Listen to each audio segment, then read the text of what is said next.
Hi, chosen few expats. Welcome back. And if you're new to our channel, thank you for joining us. My name is Alonzo. So following our interview, Ray indicated he wanted to provide our subscribers with a 5% discount off his Panama immigration services. So if interested, you can contact Ray. I'll put his information on the screen now. It's also in the description down below. Give him the code CFE507. That's CFE507. For those of you who don't know, 507 is Panama's country code. CFE, well, of course, y'all watching this channel, y'all know what that stands for. So you can contact him if interested as part of his standard operating procedure to offer a free consultation. So it doesn't cost you anything to contact him, get a free consult on your particular situation, and see which visa maybe you can apply for. If you don't qualify for the Friendly Nations or the Pensionado, he can discuss the other options with you, as he does cover in this video. Also, in addition to that, Ray indicated that he is waiving retainer fees. So there's no retainer if you do decide to utilize the services of Ray and his legal team at the Panama Legal Center. So with that, here is the interview. Y'all enjoy the show. Hi, welcome to the Chosen Few Expat Show. I'm Alonzo. Today we have with us a guest who's been an expat in Panama for 13 years, a Panama immigration legal consultant. Ray Vahab is joining us today. So thanks for joining us, Ray. Thank you, Alonzo, for inviting me. Yeah. So to get started, can you give our subscribers a little bit of background? Tell us where you immigrated from and what made you decide to become an expat in Panama. Right. Well, originally I was in New York, and then I moved to Costa Rica for about a year and a half. And one time while I was in Costa Rica, I visited Panama and Panama City, and I liked it. And so from Costa Rica, I moved to Panama. And now I'm here for 13 years in Panama. I'm enjoying the people, the Panama country, the beaches and mountains. Everything is about the Panama. So I'm here about 13 years. Okay, that's great. So how long have you been consulting people on Panama immigration law with your company, the Panama Legal Center? Okay, the firm Panama Legal Center.com is mostly what we do. The attorneys that are affiliated with the firm, we do immigration work. So we have 5 attorneys experienced in immigration laws with over 20 years of experience. So we assist all the foreigners from Europe, United States, Canada, anywhere in the world that they interested to immigrate to Panama.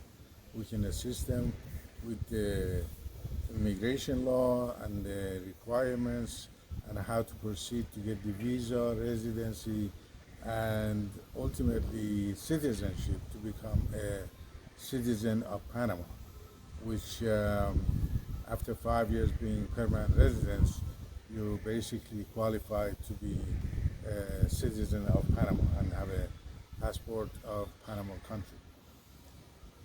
Okay. So there's 2 major visa types that people usually apply for, the Pensionado and the Friendly Nations, that most of our subscribers watching will be interested in one of those. So if you can just give the people a general idea of what are the approximate costs for each of those visa types. Okay, let's start with the Pensionado or retirement visa. The retirement visa of immigration in Panama is very simple. If a person, it doesn't matter if the age is 20 or 50 or 60, any person that has an income for life of minimum $1,000, you can get a Panama residency, permanent Panama residency in Panama.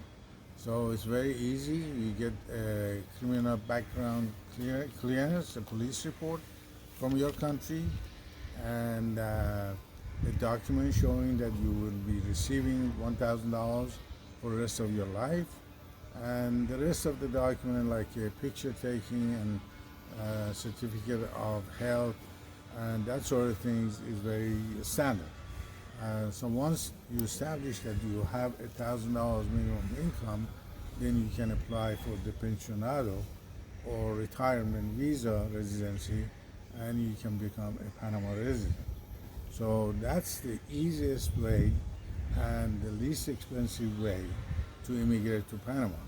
Um, Roughly, I would say approximately $1,500 US dollar. It would be cost. In addition to that, the government of Panama charging the applicants two fees. One is $800 and the other one is $250. So $1,050 would be the immigration fees and expenses. So if you add that to $1,500 would be $2,500 plus expenses, other expenses would be approximately $3,000. So that's a retirement visa that would be very easy. You can, through this program, to become a Panama resident. The other program that is very popular also is that Panama designated 50 countries that is called Amigos, Friends of Panama. So like United States, Canada, European countries, some Asian countries, and so on and so forth, Australia, New Zealand, Argentina, Brazil, some other countries. So about 50 countries that people from that countries can also immigrate to Panama very easily. So those are two, but the cost of the friendly nation is slightly more expensive than the retirement, approximately $5,000. And so you have to form a company and open up the bank account. So it's a long process that you have to go in order to establish that you're interested to become a Panama resident. Okay, thanks for that. Sure. So with the recent changes that were announced to the Friendly Nations visa program, what kind of advice would you give to people in terms of like what's the best way to proceed from this point forward, and what is the deadline for applying for the Friendly Nations visa under the current requirements if someone wanted to do that? Correct. The current rules and regulation of the Panama Friendly Nation is very simple and easily to get Panama residency. But the rules and law is going to be changed as of August, I believe in August 19 or before that. So the requirement is going to be drastically changed and it will be more difficult for the people from those 50 countries to apply for the permanent residency. So right now the procedure is very simple. Once you have a police clearance report and you get apostille and you get a bank reference letter from your bank, so we can assist you to open up a bank account and you get your police report translated to the Spanish language, and the rest of the document we put together, such as power of attorney, pictures, and everything else, and then we schedule a time to go to the immigration office with the applicant, and at the same time we submit the application to the immigration office, and they will accept the application since we meet all the requirements that they require, and they will give you the temporary card. And basically after 3-4 months, they would issue the resolution granting you a permanent residency. So that's the current law and regulation that exists for a friendly nation. But as of August, that they were changing is that they required that the applicant minimum of $200,000 investment in the Panama real estate properties. So basically those people that they do not have $200,000, they're not qualified to do that. Or if you are a highly skilled profession, then a company, a Panama company, is interested in your services, therefore they can hire you and you can apply for the residency. So those are two type of options that exist for the Friendly Nations visa. So, but at this time, I would urge the viewers of this video to apply if they're interested to move to Panama, because the rules and regulation is very soft and easy to accomplish the residency and immigration of moving to Panama. Okay. So those are the two most popular visa options. Panama does have some others. So what is what are the next best one or two visa options for someone who may not be from a country that's on the list of friendly nations? They don't qualify for that. They don't qualify for the pensionado.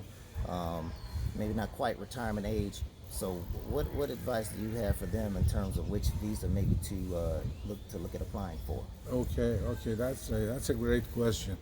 In addition to Friendly Nations visa program and also retirement visa program, Panama offers other ways that a person can immigrate and move to Panama and become a Panama resident. One of them is called a reforestation program.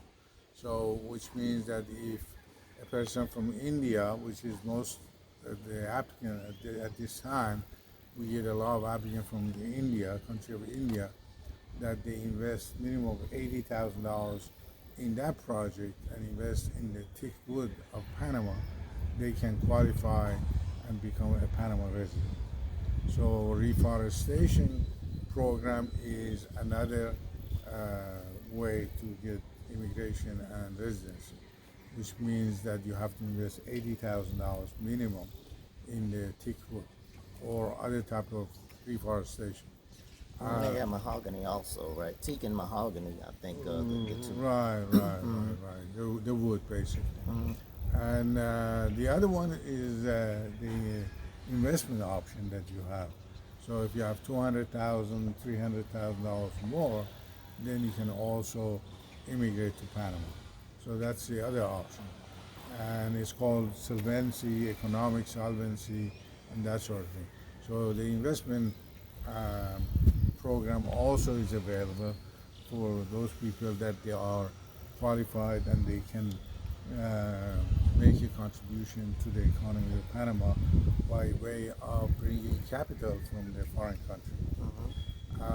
The other part that you can also immigrate to Panama if you have special skills that you're qualified, that highly skilled, because Panamanian right now they have educated, skilled people working.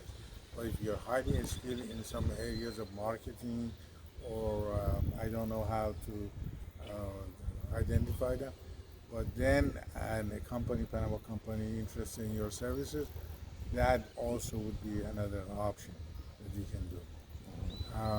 The other option is that if you have a child from a woman or a man, a Panamanian child, so let's say you are a Panamanian woman and you have a Panamanian child, a boy or a girl that is at least 5 years old, that also would qualify a person, a foreigner, to become a Panama resident.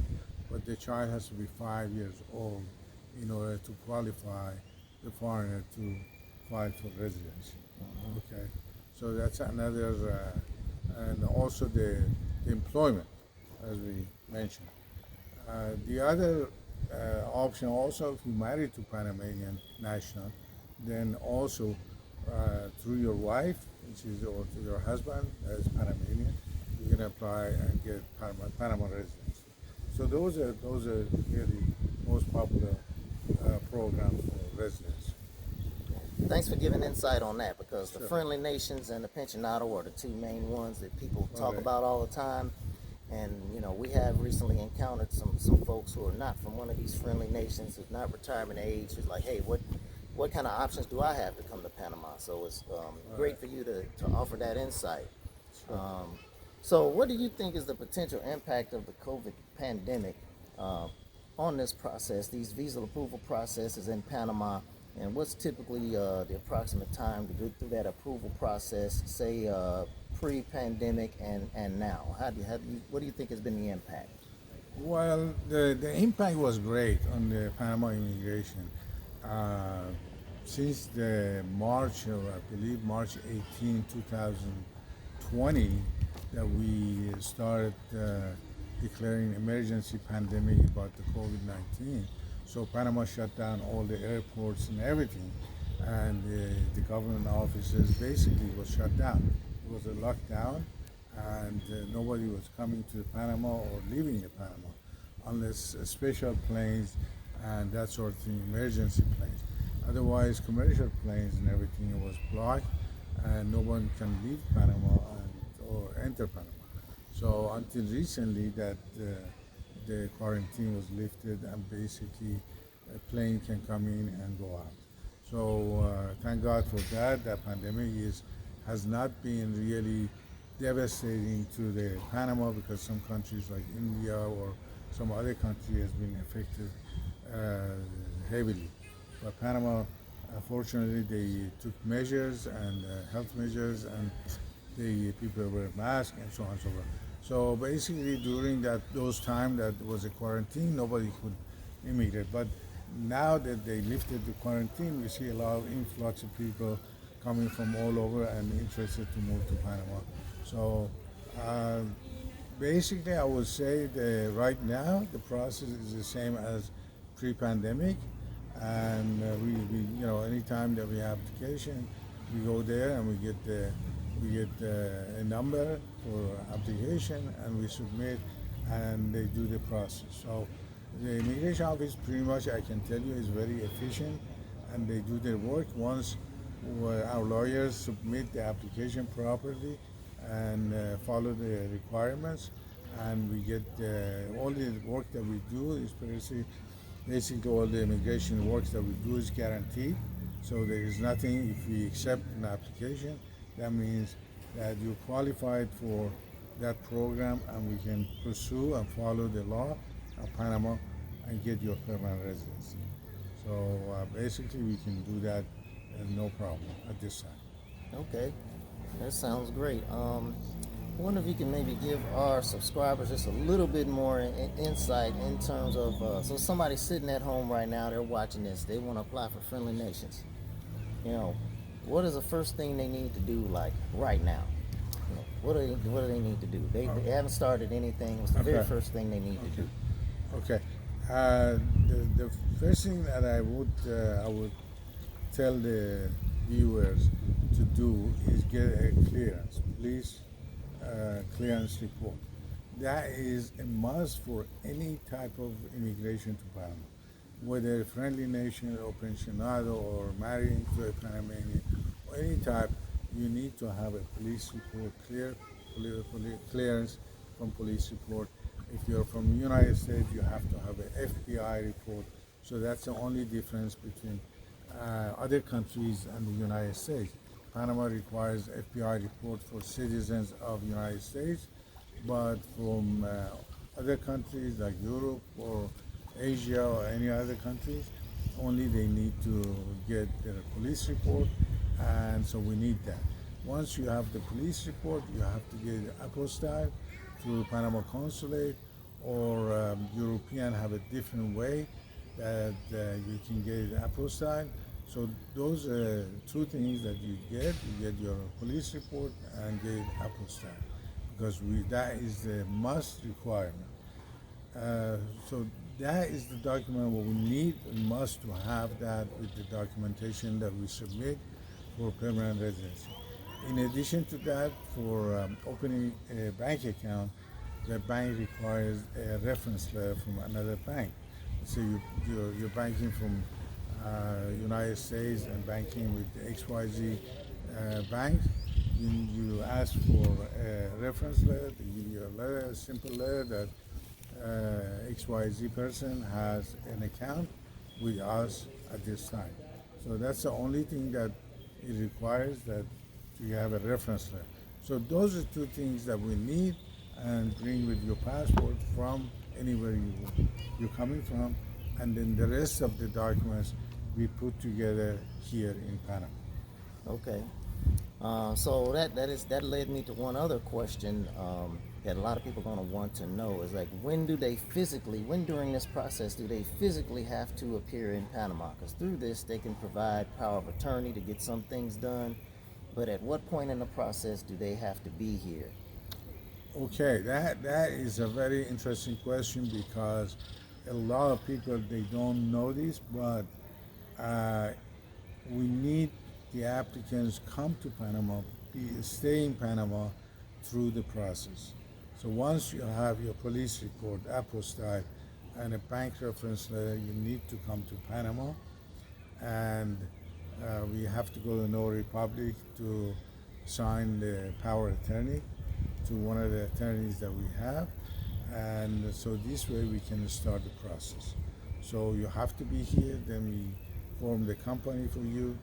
We have to open up the account, a banking account for you. So you need to be in Panama once you have your police report and you're serious about getting permanent residency in Panama. Okay, y'all hear that, man. If you're serious about it, you got to get on it, get these FBI reports, and get down here so you can get the process started. So if you're serious, then that's what you got to do. So thanks for that, Ray. Sure. So what are the one or two key pieces of advice you would give someone watching this video who's interested in becoming an expat in Panama? And that could be related to the immigration process or just life here in general, in terms of what to expect. What would you tell someone, a couple pieces of advice? Well, I've been here for 13 years. I'm very happy, and I think Panama is like a paradise.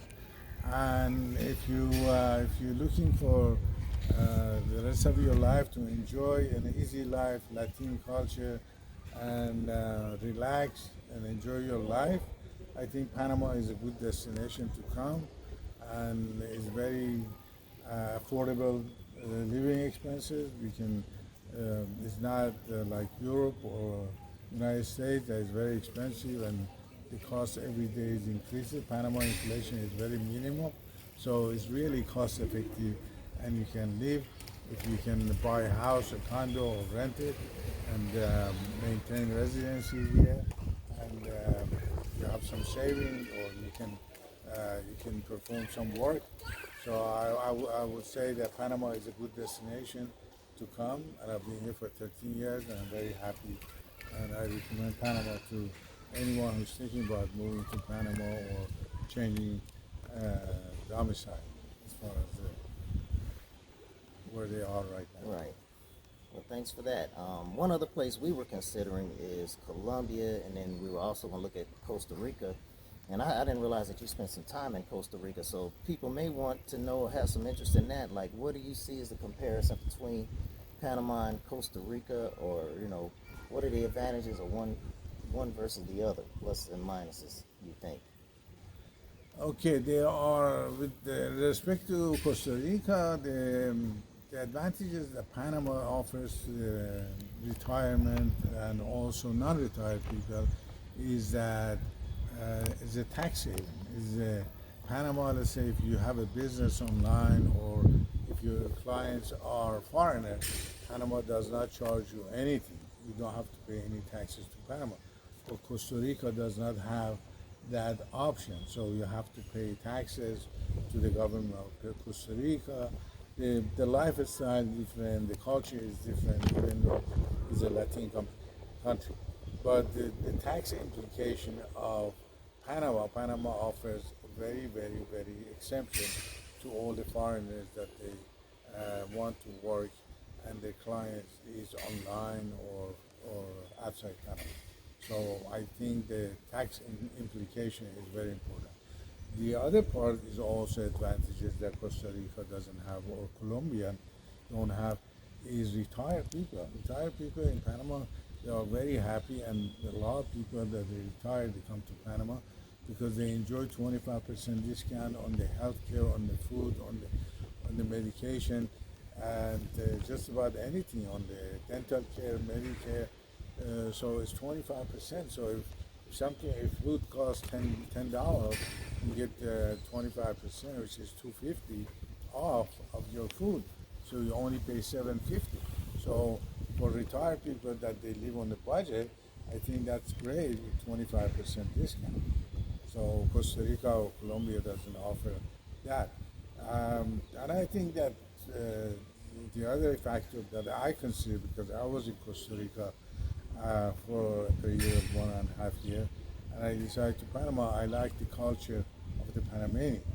So that is personal, but I thought Panama culture, Panama people more friendly to the foreigners, so I chose to move to Panama from Costa Rica.